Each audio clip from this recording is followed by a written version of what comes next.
ఎందుకు అంతరించిపోతున్నాయి అనేది మనం చూసుకున్నట్లయితే, ఇప్పుడనేది మనం చూస్తున్నట్టే ప్రతి చోట కూడా భక్తులు ఎక్కువైపోయారు కదండీ. భక్తులు ఎక్కడ చూసినా కూడా ఉన్నారు. మరి అంతరించిపోవడం ఏంటి?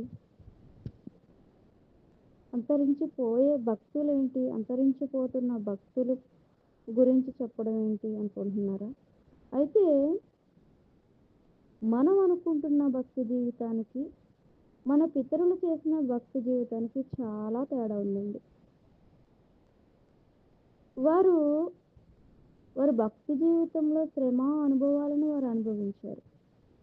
మరి నేడు మన భక్తి జీవితాలు ఏ విధంగా ఉన్నాయి? నిజానికి భక్తులను చెప్పుకుంటున్న మనము భక్తులమేనా? ఏ విధంగా మన భక్తి జీవితం ఉంది అనేది ఈరోజు మనం చూసుకుందాం.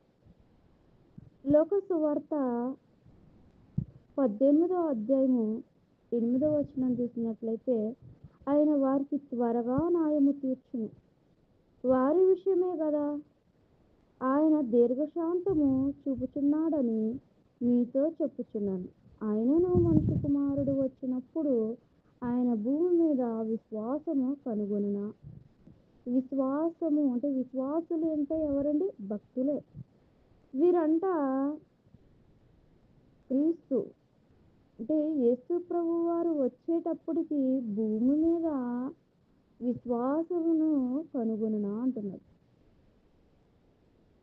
మరి ఇప్పుడు దాకా మనం మాట్లాడుకున్నాం కదండి, ఎందుకు లేరు విశ్వాసులు? ఉన్నారు. ప్రతిదినము కూడా మనకు భక్తి ఉండబట్టే, విశ్వాసం ఉండబట్టే కదండి. విశ్వాసులు అంటే భక్తులే. విశ్వాసం ఉండబట్టే భక్తి జీవితంలో మనం ముందుకు సాగుతున్నాం కాబట్టి ఈ రీతిగా మనము కూడుకొని మరి దేవుని విషయాలు ఎన్నో చెప్పుకుంటూ, పాటలు పాడుతూ, ఆరాధిస్తూ ఉంటున్నాం కదా. అయితే ఇక్కడ లోక సువార్తలో ఆయన ఏం మాట్లాడుతున్నాడు, ఏం చెప్తున్నాడంటే, మన విషయమే ఆలస్యం చేస్తూ ఉన్నాడు, దీర్ఘశాంతము చూపుచున్నాడు. ఎందుకు అంటే ఏ ఒక్కరు కూడా నశించుకోకూడదు, ప్రతి ఒక్కరు రక్షింపబడాలి, ప్రతి ఒక్కరు కూడా తన యొద్దకు రావాలి అనేది. ఎలా రావాలని కోరుకుంటున్నాడు అంటే, మనం అనుకుంటున్నాం కదా విశ్వాసులము, భక్తులము అని చెప్పుకుంటున్నాం కదా. అయితే ఈ భక్తిలో మనం ఏ విధంగా వెళ్తున్నాము? చాలా సులువుగా అనుకుంటున్నాము. విశ్వాసము, భక్తి అనుకుంటే ఏమనుకుంటున్నామంటే, బాప్తిస్మము ద్వారా దేవుని యొద్దకు ప్రార్థనకి వెళ్ళడము, వాక్యం చదవడము, దేవుణ్ణి ఆరాధించడము, ఇదే చాలా సులువైన మార్గము అనుకుంటున్నాం. అంత సులువైన మార్గం కాదండి. భక్తి జీవితంలో ముందుకు సాగడం అంటే అంత తేలికైనది, అంత సులువైనది కాదు.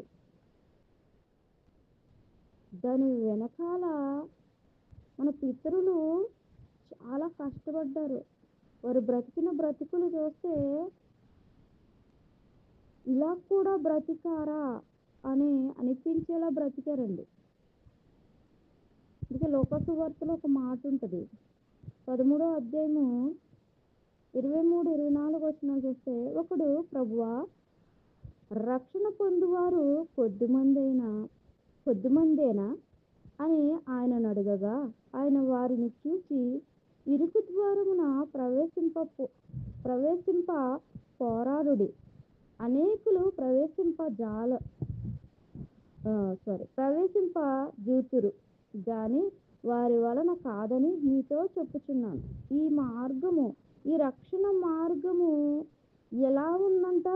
విరుకుగా ఉందంట. విరికైన మార్గము. దీన్ని మనం ఎలా కోరుకుంటున్నాము? విరికైన మార్గం కోరుకుంటలేదు, అందరూ వెళ్ళే మార్గమే కోరుకుంటున్నాము. ఎలాగా మన భక్తి జీవితం అంటే ఏంటి? నువ్వెందుకు దేవుని సన్నిధికి వెళ్తున్నావు? ఎందుకు నువ్వు విశ్వసిస్తున్నావు? ఎందుకు దేవునిలో నువ్వు ఎదుగుతున్నావు అంటే, దేవుడు మాకు ఏదో చేస్తాడు కాబట్టి మేము వెళ్తున్నాము, అడుగుతున్నాము అంటాం. ప్రార్థిస్తున్నామంటాం, ఉపవాసాలు ఉన్నామంటుంది. అంటే మన యొక్క అవసరాల కొరకు కదండి. ఇది సులువైన మార్గం అనుకుంటున్నాం. అంటే అంత సులువుగా ప్రార్థన ద్వారా పాటల ద్వారా ఏదో రోజుకొక వచనము అధ్యాయము చదువుకుంటే సరిపోతుంది, ఇలా భక్తి చేస్తే మనము సులువుగా పరలోకం వెళ్ళిపోతాము అనుకుంటున్నాం. కానీ మన బ్రతుకులో చూపించాలండి.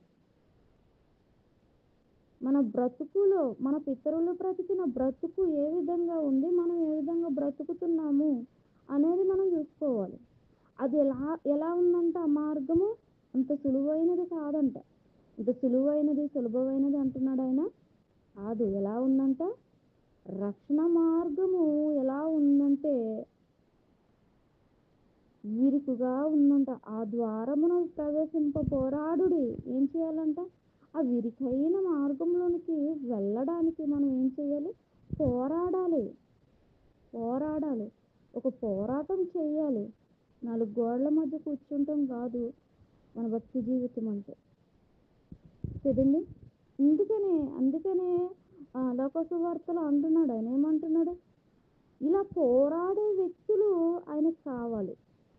దేవుని కొరకు ఏదైనా చేసేవాళ్ళు, ఏం చెప్పు నా తలవాంచి చేసేవాళ్ళు, వారి జీవితాన్ని దేవునికి అర్పించి దేవుని కొరకు సమర్పించి వారు బ్రతికిన బ్రతుకుని మాదిరిగా పెట్టుకొని జీవించాలి అంటున్నాడు. మరి ఎలా మనం బ్రతుకుతున్నామా? అలా బ్రతికిన వారు అనేక మంది ఉన్నారు. వారి నిర్ణయాలు కాదు, దేవుని నిర్ణయాలకి, దేవుని యొక్క ఉద్దేశాలకు వారు చోటిచ్చి నడిచారండి. మరి కొందరిని నేను చూపించాలనుకుంటున్నాను. వారు బ్రతికిన బ్రతుకు ఎలా బ్రతికారు, ఎలాంటి భక్తి జీవితం కలిగిన వారి గురించి కావాలి అని ఆశిస్తున్నాడు దేవుడు అని అంటున్నాడు కదా. ఆయన వెతుకుతున్నాడు ఎవరి గురించి? భక్తి కలిగిన వారి గురించి, విశ్వాసం కలిగిన వారి గురించి వెతుకులాడుతున్నారు.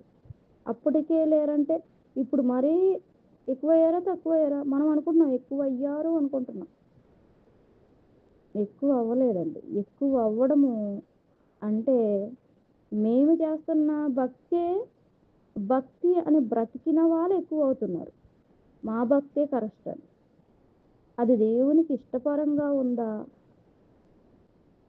అది దేవుని దృష్టిలో అనుకూలమైన భక్త కాదని ఎవరో చూసుకుంటలేదు. అందుకనే కొంతమంది భక్తులను దేవుడు చూపిస్తూ మీరు బ్రతికిన బ్రతుకు చూడండి అంటున్నాడు. చూడండి, యెహెజ్కేలు గ్రంథము 4వ అధ్యాయము 4వ వచనం చదువుతారు ఎవరన్నా? 4:4. మరియు నీ ఎడమ ప్రక్కను పండుకొని ఇశ్రాయేలు వారి దోషమును వాని మీద మోపబడెను. నిన్ను ఎన్ని దినములు నీవు ఆ తట్టు పండుకొందువు భరిస్తుంది. యెహెజ్కేలు 4:4 కదా. అవునవును, ఒకసారి నేను కూడా చూస్తున్నాను. ఏమంటున్నాడు? మరియు నీ ఎడమ ప్రక్కన పడుకొని ఉండి ఇశ్రాయేలు వారి దోషమును దాని మీద మోపవలెను. ఎవరి గురించి? ఎవరి నిమిత్తము నీవు ఎడమ పక్కనే పడుకోవాలి అని చెప్తున్నాడు ఆయన.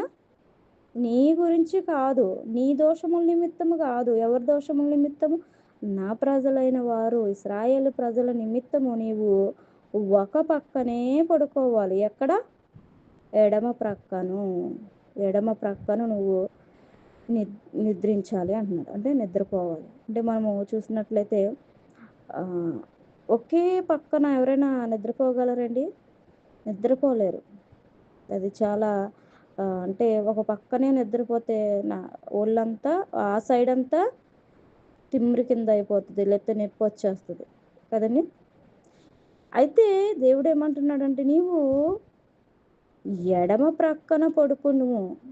ఎందు నిమిత్తము పడుకోవాలి? ఎందు నిమిత్తము ఎడమ పక్కన పడుకోవాలంటే నీ గురించి కాదయ్యా, ఇశ్రాయేలు గురించి. వారి దోషముల నిమిత్తము నీవు ఎన్ని దినములు నీవు ఆ తట్టు పండుకుందువో అన్ని దినములు నీవు వారి దోషములు భరింతువు. ఎన్ని దినములైతే నీవు పడుకుంటావు అన్ని దినములు వారి దోషములు నీవు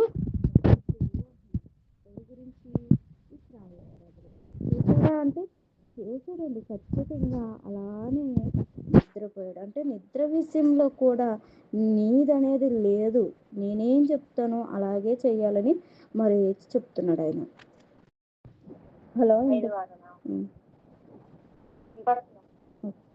ఇశ్రాయేలు వారి దోషమును నీవు భరించినట్లుగా వారు దోషము చేసిన సంవత్సరముల లెక్క చొప్పున నీకు 390 దినములు నిర్ణయించి ఉన్నాను. ఆ దినములు గడిచిన తరువాత కుడి ప్రక్కకును పట్టుకొని 40 దినములు యూదా వారి దోషమును భరింపవలెను. సంవత్సరం ఒకటొంటికి ఒక్క దినము చొప్పున నేను నిర్ణయించి ఉన్నాను. ఇప్పుడు ఏం చెప్తున్నాడండి? నీవు ఎడమ పక్కన పొందుకొనుము అని చెప్పాడు, బాగానే ఉంది. నేను ఎన్ని దినాలు నిర్ణయించానో అన్ని దినాలు లెక్క చొప్పున నువ్వు నిద్రపోవాలి. అది గడిచిన తర్వాత మళ్ళీ ఏమంటున్నాడు ఆయన? అక్కడికి అయిపోలేదు, మళ్ళీ కుడి ప్రక్కన కూడా నువ్వు పడుకోవాలి. ఇది ఎన్ని దినములు? 40 దినములు. అంతేనా? 40 దినములు యూదావారి దోషములను భరింపవలెను. ఇది ఎవరి నిమిత్తము? యూదావారి దోషముల నిమిత్తము నీవు మరలా ఏ తట్టు పడుకోవాలి? కుడి తట్టు నిద్రపోవాలి. ఇలా నీవు చెయ్యాలి అన్నాడు. సర్లే, భరించాడు, అలాగే నిద్రించాడు, అలాగే చేశాడు. ఎంత నొప్పి అయినా ఎంత భారమైనా దేవుని కొరకు అలా బ్రతకడం జరిగింది. అయితే ఈయన ఇంకా మనం ముందుకు వెళ్తే ఆహార విషయంలో కూడా నీవు నీ ఇష్టం వచ్చినట్టు తినొద్దు. చూడండి, ఆహార విషయంలో కూడా భక్తులు వారిష్టకరంగా తినలేదండి. రుచికరమైనది నోటికి ఏది ఇష్టమైతే అది వండుకొని తినేసి ఉందాము, మన ఇష్టం వచ్చినట్టు తాగేసి ఉందాము. నీళ్ళ విషయంలో కూడా ఒక కొలత అనేది నీకు ఇస్తున్నాను, ఒక కొలత అనేది నేను ఏర్పరుస్తున్నాను అని చెప్తూ ఉన్నాడు. 4వ అధ్యాయము 10వ వచనం నుంచి 12వ వచనం చదువుతుంది.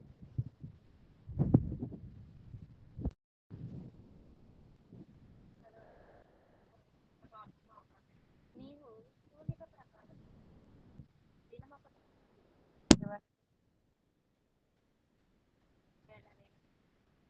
నీళ్ళు ప్రకారం ప్రతి దినము వెళ్ళవేళ ఎవరా వాడు మనుష్య బలము నేను వారిని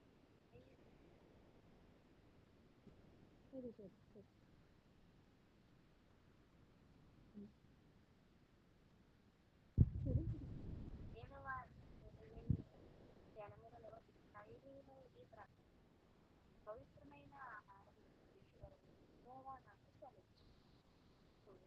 మరియు యెహోవా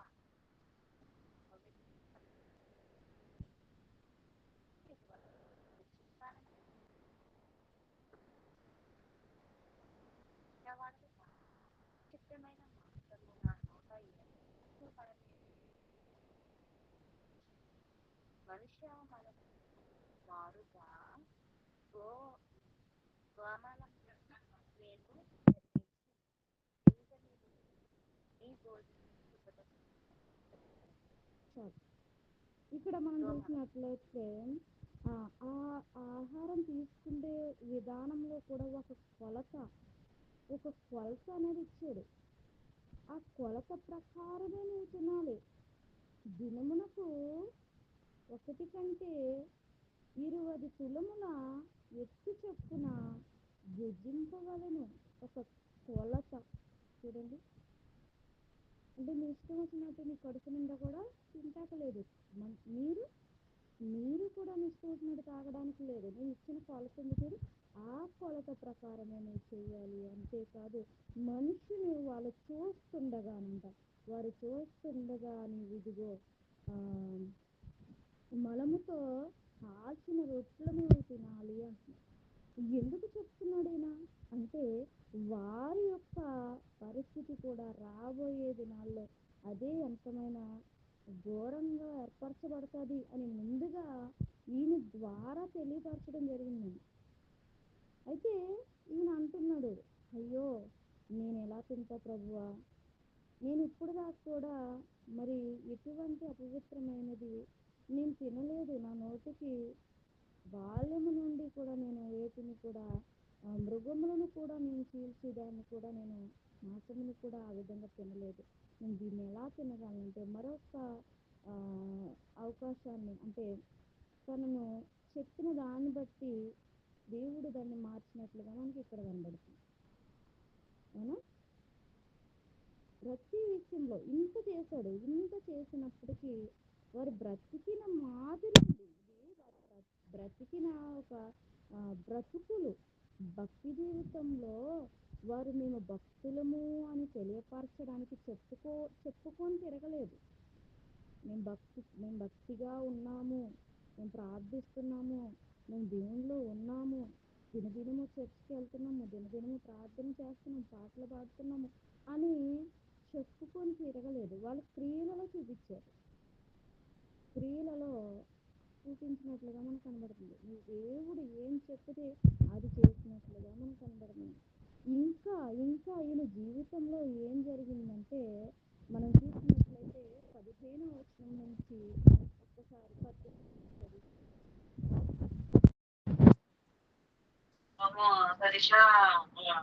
ఆయన చూడుము, మనుషుల మలమునకు మారుగా నీకు గోపాలము నేను కాదు, నిర్ణయించుకున్నాను. 24 24 సారీ 24 వేస్తే 24 రోజులు ఉన్నాయి కదా, 24వ 15 అధ్యాయం రోజులు 24వ అధ్యాయము 24 వచ్చేదా? 24వ అధ్యాయము 15 నుంచి 18 వచ్చి నరపుత్రుడా, నీ కన్నుల ఇంపైన దానిని నీ ఎద్ద నుండి ఒక్క దెబ్బతో తీసివేయబోచున్నాను. నీవు అంగలార్చవద్దు, ఎడవద్దు, కన్నీరు విడవద్దు. మృతులకై విలాపం చేయక నిశ్శబ్దంగా విడుము. నీ శిరోభూషణములు ధరించుకొని పాదరక్షలు తొడుగుకొనవలెను. ఈ పెదలు మూసుకొనవద్దు, జనుల ఆహారము భుజింపవద్దు. ఉదయం నుండి జనులకు నేను ప్రకటించుకుని సాయంకాలమున నా భార్య చనిపోగా ఆయన నాకు ఆజ్ఞాపించినట్లు మరునాటి ఉదయమున నేను చేశాను. చాలా ఇలా బ్రతికాడు ఆయన. తండ్రైన దేవుడు ఏదైతే చెప్తూ ఉన్నాడో అది చేసుకుంటూ వస్తున్నప్పటికీ ఇక్కడ మరి 24లోకి వచ్చేసేటప్పటికి 24వ అధ్యాయంలో ఏంటంట, ఏమని ప్రత్యుత్తరం ఇస్తున్నాడు? నరపుత్రుడా, నీ కనులకు ఇంపైనది, అంటే నీకు ఇష్టమైనది, నీ కనులకు అందంగా కనిపించేది నీ యొద్ద నుండి నేను తీసేస్తున్నాను. అయితే నువ్వు ఏడవడానికి వీలు లేదు. ఏమంటున్నాడు? అంగలార్చొద్దు, కన్నీరు విడవద్దు, మృతులకే విలాపించొద్దు. అంటే నీ ఇంటిలో ఒకరు మరణిస్తున్నారు, వారు నీకు ఇష్టమైనరు, నీ కనులకు ఎంతో ఇష్టమైన వాళ్ళని నేను తీసేస్తున్నాను. అయితే నువ్వేం చేయాలి? వారి నిమిత్తము విలపింపకూడదు, ఏడవకూడదు, కన్నీరు కార్చకూడదు, నిశ్శబ్దంగా ఉండాలి. దుఃఖం రాకుండా ఎవరికైనా ఉంటుందండి? భార్య చనిపోతే ఎంత వేదన అది మాటల్లో చెప్పగలమా మనం? ఇంత చేసినప్పటికీ ఏమంటున్నాడు? నీ కనులకు అందమైన నీ భార్యను, ఇష్టమైన నీ భార్యను ఇదిగో చనిపోతుంది. అసలు ఆ విషయం చెప్తే ఎవరికైనా తట్టుకోగలరా? తట్టుకోలేరు. అప్పుడే గుండె ఆగిపోయినంత పని అవుతుంది కదా.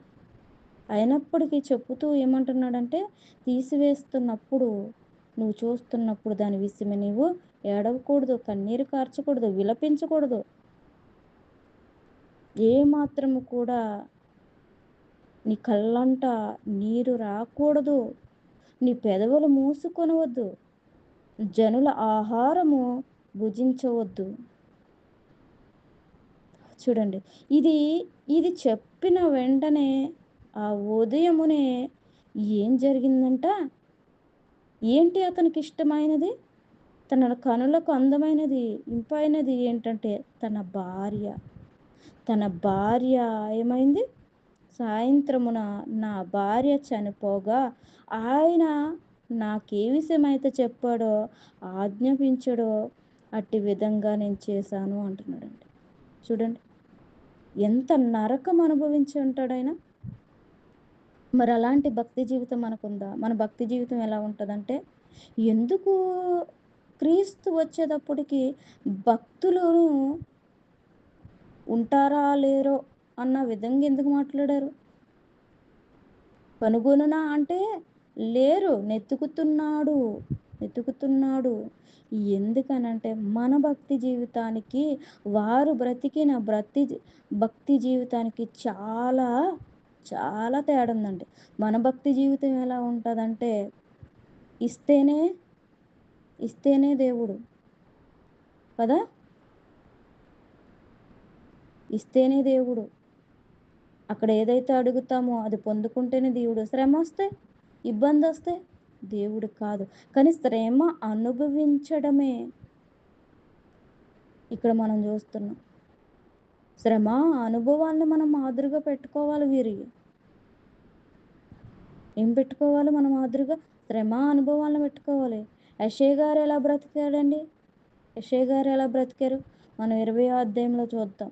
ఎలా బ్రతికాడు ఆయన? దేవుడు చెప్పాడని దిగంబరిగా తిరిగాడు ఆయన. ఎంతమంది ఆయనను అవమానించుంటారు?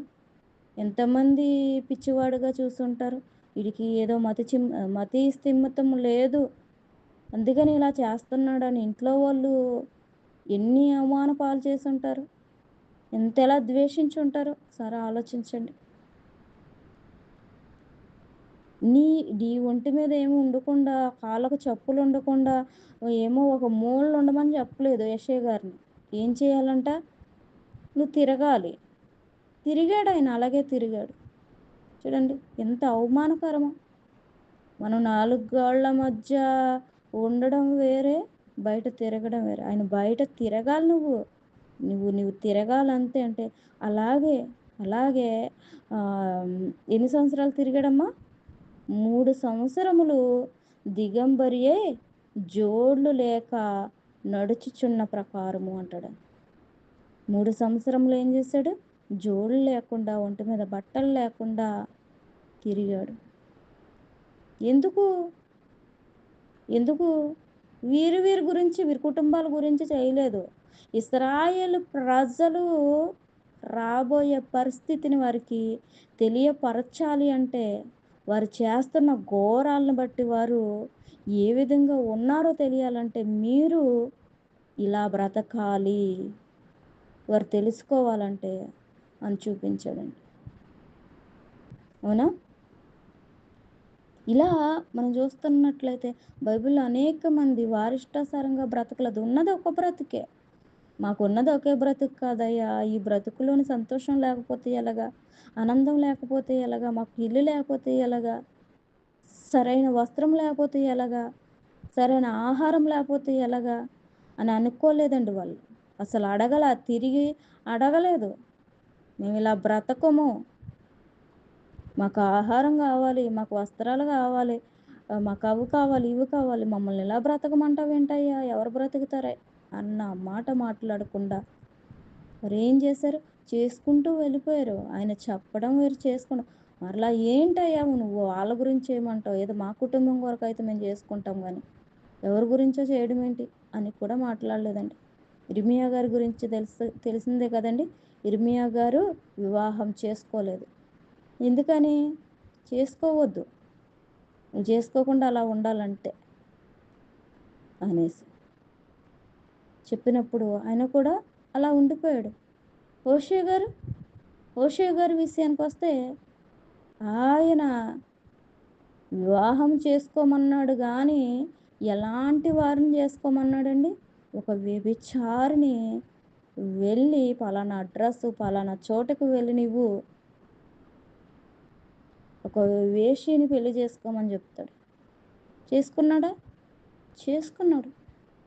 నేను వచనాలు చూపియట్లేదు. ఎందుకంటే చాలా టైం అయింది గాబట్టి మీకు సారాంశం చెప్పుకొని ఎళ్తున్నాను.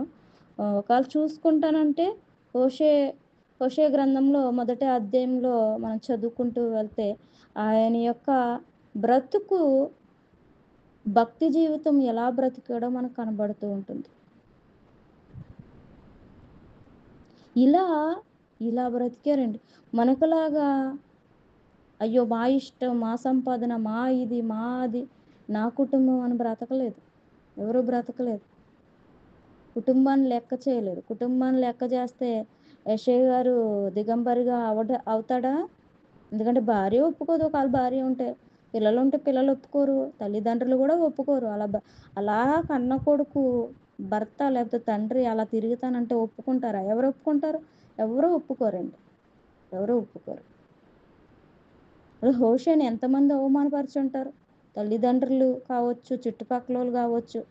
ఎ ఎలాంటి వాడైనా, స్త్రీ ఎలాంటిదైనా, పురుషుడు ఎలాంటి వాడైనా, తనకి వివాహ సమయంలో పెళ్లి చేసుకుంటే మట్టికి మంచి భార్య కావాలి. మంచి భర్త కావాలి. అనే ఒక ఆలోచనతో ఉంటారు. నేను ఎలా బ్రతికినా కూడా నాకొచ్చే భార్య ఎలా ఉండాలనుకుంటారు? బావుండాలనుకుంటారు. ఈయన అనుకుని ఉండొచ్చు. ఏమని? ఇర్మియా బెస్ట్ గదా! ఇర్మియాలా బ్రతకమన్నా బావుండేది. అనుకోవచ్చు గదా! అనుకోలేదు. నువ్వు చెప్పావయ్యా, సరే అయ్యా నేను చేస్తాను. చేసుకుంటూ వెళ్ళిపోయాడు. ఆమె తెచ్చుకున్నాడు, వివాహం ఆడాడు. ఆహ్, ఆమెకు పిల్లలు కంటారు. ఆ పిల్లల్ని వదిలేసి మళ్ళీ ఎళ్ళిపోతదావిడ. చూడండి. ఎక్కడ కూడా వారికి ఇష్టం వచ్చినట్టు బ్రతికినట్టుగా మనకెక్కడా కనిపియరండి. ఇలా బ్రతికిన వారు అనేక మందున్నారు. వారికి ఇష్టం ఉన్నా లేకపోయినా దేవునికి మాటకి లోబడిపోయి ఆయన బ్రతకమన్నట్టే బ్రతికిన భక్తులు అనేక మందిని మనం బైబిల్ గ్రంథంలో చూస్తూ ఉంటాం. అయినప్పటికీ వీరు మరణాలు ఎలా వచ్చినాయో తెలుసండి? ఎలా వచ్చినాయి? మత్తయి సువార్త 23వ అధ్యాయము 37వ వచనం చూస్తే, యెరూషలేమా, యెరూషలేమా, ప్రవక్తలను చంపుచును, నీ యొద్దకు పంపబడిన వారిని రాళ్లతోనూ కొట్టుచును ఉండుదానా? ఎలా ఎలా చనిపోయారంట? భక్తులందరూ ఎలా చనిపోయారండి? వీళ్ళందరూ ఎవరండి? మనం ఇప్పుడు యెషయా గారి గురించి చెప్పుకున్నాం. ఇర్మియా గారి గురించి చెప్పుకున్నాము. వీళ్ళందరూ ఎవరు? ప్రవక్తలండి. ప్రవక్తలు. వీరి మరణాలు ఎలా ఉన్నాయంట? చాలా ఘోరంగా ఉన్నాయి. అంతే కదండి. క్రొత్త నిబంధనలో కూడా మనం చూసినట్లయితే ఒక్కొక్కళ్ళు మరణాలు చూస్తే ఎవరండి ప్రశాంతంగా చనిపోయినోళ్ళు ఎవరున్నారు? రంపాలతో కోయబడ్డారు. రాళ్లతో కొట్టి చంపబడ్డారు. తలకిందులుగా సిలువ వేయబడ్డారు. నూనెలో వేయబడ్డారు. ఎన్నో ఎన్నో ఇబ్బందులు పెట్టి చంపేశారు వాళ్ళని. ఎలా బ్రతికినప్పటికీ దేవుడు చెప్పునట్లు చేసి బ్రతికిన వారిని వివిధ రకాలుగా చంపారు. భరించారా? భరించుకున్నారు. ఎందుకు భరించాల్సి వచ్చింది? వీరి గురించి కాదు, వీరి కుటుంబాల గురించి కాదు, దేవుని గురించి. దేవుని గురించి ఆ నిత్య రాజ్యము కొరకు సమస్తాన్ని విడిచిపెట్టి దేవుని కొరకు ఏదైనా చేయాలి. మా భక్తి అనేది మేము ఎలా చూపించాలి? ఆయనకి ఇష్టం వచ్చినట్టు జీవిస్తూ చూపించాలనుకున్నారు. అలాగే చూపించారండి. అలాంటి భక్తులు ఇప్పుడు లేరు. నిజానికి చెప్పాలంటే లేరు. ఇప్పుడు మనకే దేవుడు వచ్చి మీరు ఇలా చేయండి, ఇలా ఉండండి, ఇలా బ్రతకండి, ఇది నాకిష్టం కాబట్టి ఎంతమంది ఉన్నా కూడా మీరు అలాగే బ్రతకాలని ఏదో మరి యెషయా గారిలాగా పోనీ చెప్పారనుకో, లేతే నీవు నీ భర్త కొట్టినా, తిట్టినా, నీ కుటుంబంలో ఎన్ని ఇబ్బందులు వచ్చినా నువ్వు అలాగే ఉండాలి, ఇంకా తన్నించుకోవాలి, ఇంకా కొట్టించుకోవాలి, ఇంకా అవమానాలు పాలవ్వాలి, ఇది దేవుని ఇష్టము అంటే పడతామండి అసలు? మన భర్త మనం అంటే పడతామా? పడము. ఎందుకు పడాలి? అంతెందుకు పిల్లలు పడుతున్నారా ఈ రోజుల్లో? మనము చెప్తున్న పని మన పిల్లలు చేస్తున్నారా? ఇంక దేవుడు వచ్చి చెబితే చేసేవాళ్ళు ఎంతమంది ఉన్నారండి? బ్రతికే వాళ్ళు ఎంతమంది ఉన్నారు? వివాహాలు చేసుకోవద్దు అంటే మా పక్కకు పెడితే ఆ వయసు రాకుండానే తొందరపడి పెళ్ళిళ్ళు చేసేసుకుంటున్నారు. ఎక్కడ మన పిల్లలు మన మాట వింటున్నారు? మనం ఎక్కడ దేవుని మాటను బట్టి బ్రతుకుతున్నాము? బ్రతుకంటే ఎలా బ్రతకాలంట? దేవుని ఇష్టాన్ని తెలుసుకొని బ్రతికేవారుగా ఉండాలి. ఆయనకి ఏ విధంగా బ్రతికితే ఇష్టము అనేది తెలుసుకునేవారుగా ఉండాలి. అలాంటి భక్తులు ఈ రోజుల్లో లేరండి. నిజానికి మన పితరుల లాంటి జీవితాలు ఈ రోజుల్లో మనం ఎక్కడ కూడా చూడట్లేదు. అందుకే అంతరించిపోతున్నారు. అంతరించిపోతున్న భక్తులు వీళ్ళందరూ ఈ రోజుల్లో మనం చూడలేము. అందుకని అంటున్నాడు ఆయన లోక సువార్తలో ఏమంటున్నాడు? ఆయన వారికి త్వరగా న్యాయము తీర్చును.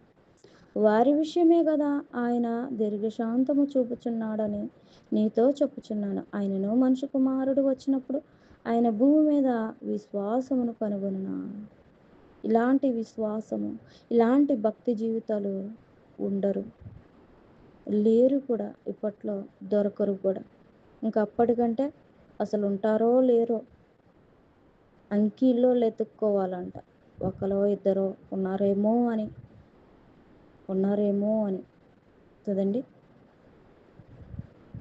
అది అంటే మన భక్తి జీవితము ఎలా ఉండాలంటే మన పితరులను బట్టి, మన పితరులు బ్రతికిన బట్టి మనం మాదిరిగా చేసుకొని ఆ విధంగా మనం బ్రతుకుతున్నామో లేదో చూసుకోవాలంటే అండి.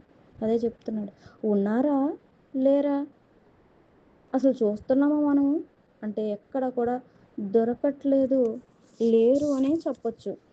మరి అలాంటి భక్తి జీవితాలు మనం చూడాలంటే తెలుసుకున్న మనం ఏం చేయాలి? భక్తి అని చెప్పుకొని ఉండడం కాదండి. ఏం చేయాలంటే యేసుప్రభు వారు ఒక మాట చెప్తాడు మత్తయి సువార్తలో 28వ అధ్యాయంలో. కాబట్టి మీరు వెళ్ళి సమస్త జనులను శిష్యులుగా చేయుడి. తండ్రి యొక్కయు కుమారుని యొక్కయు పరిశుద్ధాత్మ యొక్క నామంలోనికి వారికి బాప్తిసం ఇచ్చుచు నేను మీ ఏమేమి సంగతులు ఆజ్ఞాపించినో వాటినన్నిటిని గూర్చిన వాటినన్నిటిని గైకొని వాళ్ళని వారికి బోధించుడి. ఇదిగో నేను యుగ సమస్త వరకు సదాకాలము మీతో కూడా ఉన్నానని వారితో చెప్పండి. ఏమంటున్నాడు? మీరు వెళ్ళి సమస్త జనులను ఏం చేయాలంట? శిష్యులుగా చేయడి.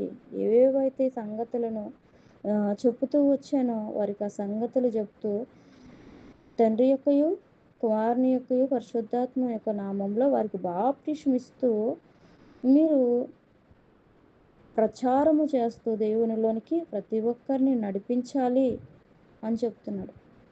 నిదానించి మనకి అప్పట్లాగా ఆ భక్తుల్లాగా అన్ని శ్రమలు మనకు లేవులేండి.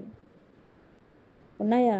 ఈ రోజుల్లో మనకి అలాంటి భయంకరమైన పరిస్థితులు మనకు రానివ్వలేదు. క్రీస్తు ద్వారా మనకి చాలా చక్కగా సువార్త ద్వారా అనేక మందిని ఆయనలోకి అని ప్రకటించమని యేసుప్రభు గారి ద్వారా మనకు తెలియపరుస్తున్నాడు. అదండి ఉంటుంది 11వ అధ్యాయంలో 25-26 వచనం. అంతటా అతడు సౌలు వెదుకుటకు తర్సునకు వెళ్ళి అతనిని కనుగొని అంతియ యొక్కయు తోడుకొని వచ్చాను. వారు కలిసి ఒక సంవత్సరమంతయు సంఘంలో ఉండి బహుజనములకు వాక్యమును బోధించిరి. మొదట అంతియ యొక్కలో శిష్యులు క్రైస్తవులు అనబడిరి. ఎవరంట? ఇప్పుడు క్రైస్తవులు అనబడిరి. ఇక్కడ మనం చూసినట్లయితే శిష్యులు అంటే ఎవరండి? క్రైస్తవులమైన మనము క్రీస్తుని యొక్క శిష్యులుగా ఏర్పరచబడిన వారం కాబట్టి మనము చేసే పని భారమైనదిగా ఏదైతే ఉన్నదో ఆ వాక్యాన్ని ప్రతి ఒక్కరికి ప్రకటిస్తూ ప్రతి ఒక్కరిని కూడా క్రైస్తవులుగా మారుస్తూ అంటే క్రీస్తుని యొక్క శిష్యులుగా మార్చే బాధ్యత, భారము మనపై మోపబడి ఉంది. అలాంటి భక్తి జీవితంలోనికి వారు నడిపించాలంటే భక్తి జీవితంలోనికి అనేక మందిని మనం స్థిరపరచబడాలంటే ఏం చేయాలంట? ప్రతి ఒక్కరిని కూడా మార్చాలి. ఆయన యొక్క ఆలోచన కూడా, ఉద్దేశం కూడా అందుకేనండి ఆలస్యం చేస్తూ ఉన్నాడంటే ప్రతి ఒక్కరు కూడా మార్పు చెందాలనేదే ఆయన కోరుకుంటూ ఉన్నాడు. మార్పు చెందాలంటే మనము ఒక చోట కూర్చుంటే ఎవరు మార్పు చెందుతారా? చెందరు. భక్తి జీవితం కలిగిన వారము అని చెప్పుకుంటున్న మనము ఏం చేయాలంట? సర్వలోకమునకు వెళ్ళి సర్వ సృష్టికి సువార్తను ప్రకటిస్తూ అనేక మందిని ఆయన వైపు తిప్పుతూ శిష్యులుగా అంటే క్రైస్తవులుగా మార్చేవారుగా ఉండాలని దేవుని యొక్క ఉద్దేశం అండి. అలా చెయ్యాలని ఆయన కోరుకుంటున్నాడు. అంటే నిదానించి మనం ఆలోచించగలిగితే లాంటి భక్తి జీవితంలో మనం ఉండాలి, స్థిరంగా ఉండాలంటే నేడు మనకిచ్చిన బాధ్యత, భారము, సువార్త భారము ఎవరి మీద మోపబడి ఉంది? మన మీద మోపబడి ఉంది. మనం అనుకుంటూ ఉంటాము ఇది నా వంతు కాదు. ఎవరి వంతు? సేవకుల వంతు, సేవకుల బాధ్యత. మరి వినుచున్న మనం ఏం చేయాలి? విని మౌనంగా ఉండకూడదు. మౌనంగా ఉంటున్నాం. ఇది భక్తి కాదు. ఎలా బ్రతికిన బ్రతుకులు మనం మాదిరిగా తీసుకోవాలని చెప్పాం? మన యొక్క పితరుల యొక్క జీవితాలను మాదిరిగా తీసుకుంటూ వారి బ్రతికిన బ్రతుకులను మన భుజాల మీద శిలువ భారంగా మోపబడిన, సువార్త భారంగా మోపబడిన ఆ యొక్క భారాన్ని అనేక మందికి తెలియపరుస్తూ అనేక మందిని దేవుళ్ళలోకి నడిపించాలి. నీవు దేవుని పని చేయడమే నేడు నీ భక్తిని కనపరచడం, నీ భక్తి జీవితాన్ని తెలియపరచడం దేవుని ఎదుట. అప్పుడు ప్రవక్తల ద్వారా దేవుడు మాట్లాడాడు, దేవదూతల ద్వారా దేవుడు మాట్లాడి వారితో పనులు అనేకమనివి చూపించుకుంటూ ఉన్నాడు. ఈరోజు మనము దేవునికి ఇష్టంగా బ్రతకాలంటే, ఆయన పనిలో పనిపాత్రలుగా మనం చేయబడాలంటే ఏం చేయాలి అంటే సువార్త భారాన్ని మన మీద మోపుకొని ముందుకు నడిచేవారుగా ఉండాలండి. ఆయన పనిలో పనిపాత్రలుగా వాడబడాలి ప్రతి ఒక్కరు కూడా. అవునా? ఇలా మార్చడం ద్వారా ఏం జరుగుతూ ఉంటుందంటే ప్రతి ఒక్కరిని కూడా మరణం నుండి తప్పించేవారుగా మనము దేవుని పనిలో ముందుకుండాలండి. అంటే భక్తి జీవితము అని బ్రతుకుతున్న మన భక్తికి బ్రతికి జీవించిన వారి భక్తికి చాలా తేడా ఉంది. అంటే అటువంటి శ్రమ జీవితాలు మనకి ముందు లేవు, కానీ చాలా సులువుగా క్రీస్తు ద్వారా, బాప్టిసము ద్వారా సువార్త పనిలోని ముందుకు సాగుతూ అనేక మందిని దేవుని వైపుకు తిప్పి పాపంలో ఉన్న ప్రతి వారిని జీవంలోనికి నడిపించే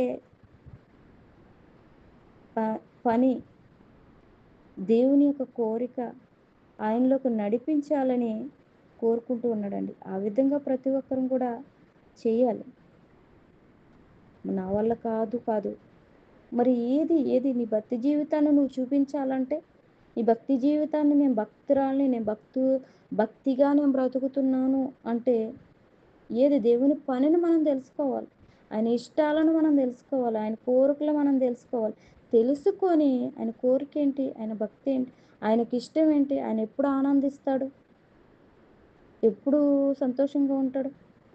ఒక ఆత్మ రక్షింపబడినప్పుడు సంతోషంగా ఉంటాడు. ఒక ఆత్మ రక్షింపబడాలంటే మనం ఏం చేయాలి? పాపంలో బ్రతుకుతున్న వారిని సువార్త ద్వారా జీవంలోనికి నడిపించేవారుగా ఉండాలి. అలా ఈరోజు మనకి అప్పగించిన బాధ్యత, భారము సువార్త అండి. అలా బ్రతికితేనే మనము క్రీస్తు యొక్క వచ్చేటప్పటికి విశ్వాస సంఖ్యలో, భక్తుల సంఖ్యలో మనం కూడా కనబడతాం. లేదంటే మనం కూడా భక్తుల సంఖ్యలో లేనట్టే. మరి ఈరోజు వాక్యం వింటున్న మనము మన భక్తి జీవితము ఏ విధంగా ఉందో చూసుకొని పరిశీలించుకునే వారిగా ఉండాలని కోరుకుంటూ కొద్ది మాటలను ముగిస్తున్నాను. వందనములను.